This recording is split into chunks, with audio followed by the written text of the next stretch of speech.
Chapter 11. What I Heard in the Apple Barrel. "No, not I," said Silver. "Flint was cap'n. I was quartermaster along of my timber leg. The same broadside I lost my leg, old Pugh lost his deadlights. It was a master surgeon, him, that amputated me.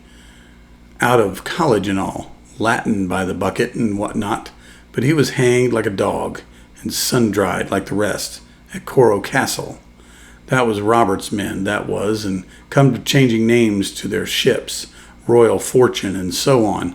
Now what a ship was christened, so let her stay, I says. But it was with the Cassandra as brought us all safe home from Malabar, after England took the Viceroy of the Indies, so it was with the old Walrus, Flint's old ship, as I've seen amuck with red blood and fit to sink with gold." "Ah," cried another voice, that of the youngest hand on board, and evidently full of admiration. He was the flower of the flock, was Flint. "Davis was a man too, by all counts," said Silver. "I never sailed along of him, first with England, then with Flint. That's my story, and now here on my own account, in a manner of speaking, I laid by 900 safe from England, and 2,000 after Flint. That ain't bad for a man before the mast, all safe in a bank. 'Tain't earning now, it's savings does it. You may lay to that. Where's all England's men now? I don't know. Where's Flint's? Why, most on 'em aboard here, and glad to get the duff. Been begging before that, some on 'em. Old Pugh, as had lost his sight, might have thought shame spends £1,200 in a year, like a lord in Parliament. Where is he now? Well, he's dead now and under hatches, but for 2 years before that, shiver my timbers, the man was starving.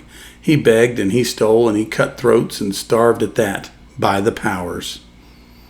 "Well, it ain't much use after all," said the young seaman.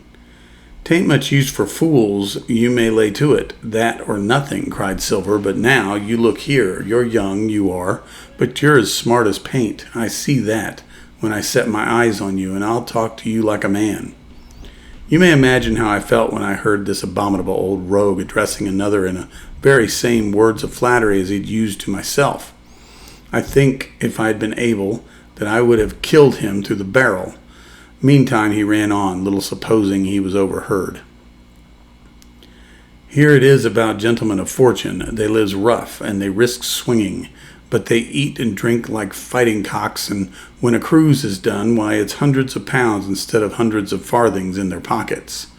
Now the most goes for rum and a good fling and to sea again in their shirts. But that's not the course I lay. I puts it all away, some here, some there, none too much anywheres, by reason of suspicion. I'm 50, mark you. Once back from this cruise, I set up gentlemen in earnest.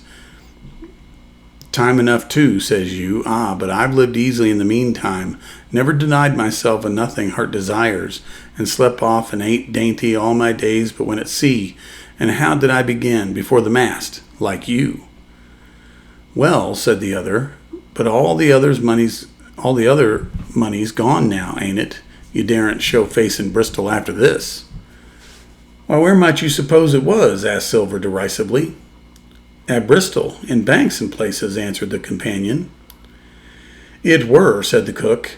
"It were when we weighed anchor, but my old missus has it all by now, and the spyglass is sold, lease and goodwill and rigging, and the old girl's off to meet me. I would tell you where, for I trust you, but it'd make jealous among the mates." "And can you trust your missus?" asked the other. "Gentlemen of fortune," returned the cook, "usually trust little among themselves, and right they are, you may lay to it.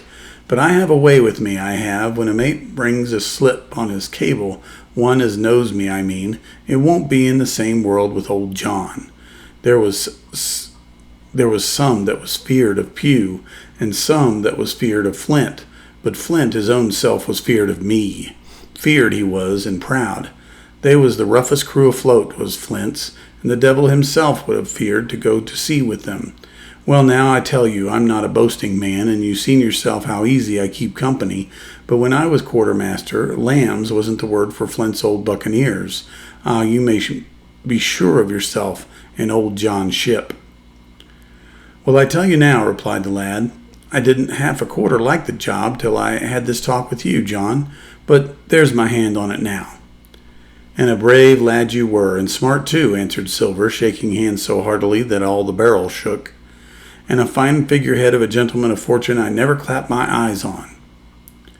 By this time I had begun to understand the meaning of their terms. By a gentleman of fortune they plainly meant neither more nor less than a common pirate, and the little scene that I had overheard was the last act in the corruption of one of the honest hands, perhaps of the last one left aboard.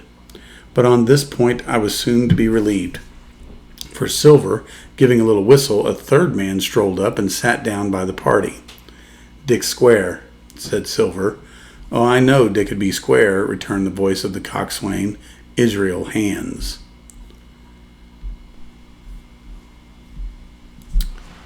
"He's no fool, is Dick," and he turned to his quid and spat. "But look here," he went on, "here's what I want to know, Barbecue. How long are we going to stand off on like a blessed bumboat? I've had most enough of Captain Smollett. He's hazed me long enough, by thunder. I want to go into that cabin, I do. I want their pickles and wines and that." "Israel," said Silver, "your head ain't much account, nor ever was, but you're able to hear, I reckon, leastways your ears is big enough. Now here's what I say. You'll berth forward, and you'll live hard, and you'll speak soft, and you'll keep sober till I give the word, and you may lay to that, my son." "Well, I don't say no, do I?" growled the coxswain. "What I say is, when, that's what I say." "When? By the powers," cried Silver. "Well, now, if you want to know, I'll tell you when. The last moment I can manage, and that's when. Here's a first-rate seaman, Captain Smollett, sails the blessed ship for us. Here's this squire and doctor with a map and such. I don't know where it is, do I? No more do you, says you. Well, then I mean this squire and doctor shall find the stuff and help us to get aboard by the powers.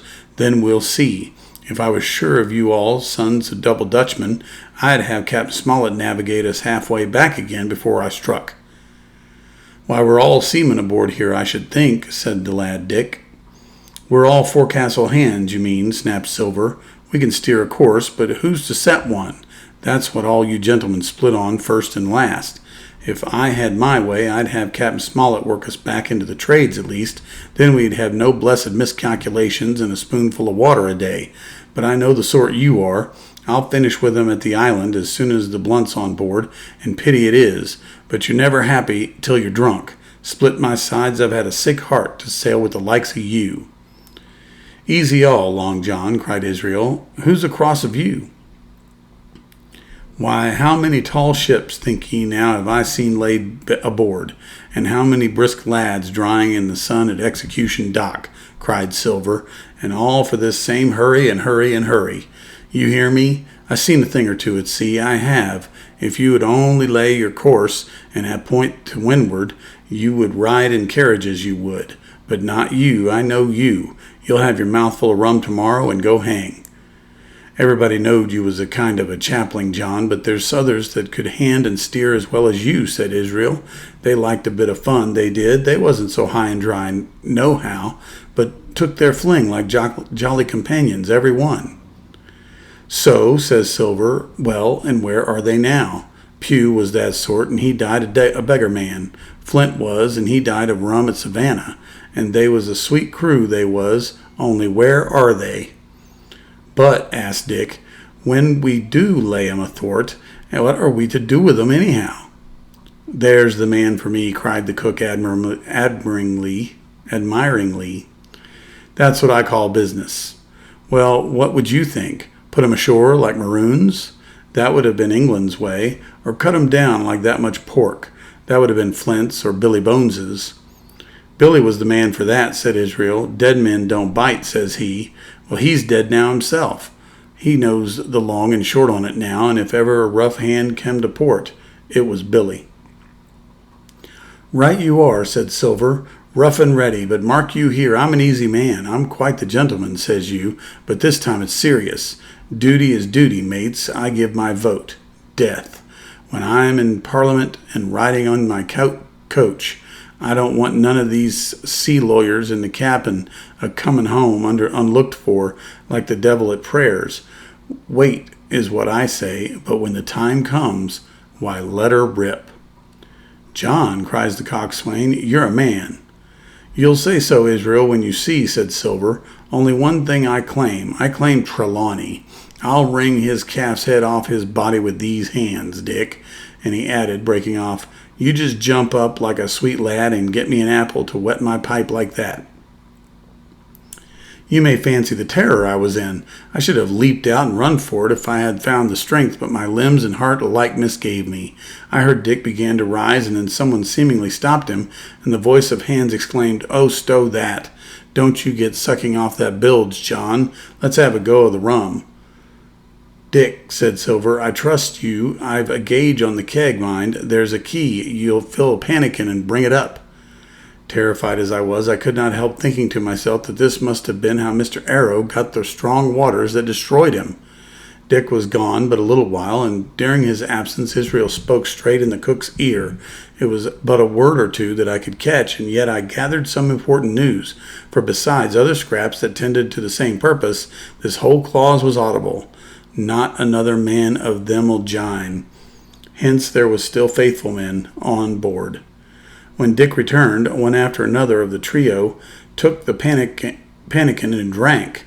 One to luck, another with "Here's to old Flint," and Silver himself sang in a kind of song, "Here's to ourselves, and hold your luff, plenty of prizes and plenty of duff." Just then a sort of brightness fell upon me in the barrel, and looking up I found the moon had risen and was silvering the mizzen top and shining white on the luff of the foresail, and almost at the same time the voice of the lookout shouted, "Land ho!"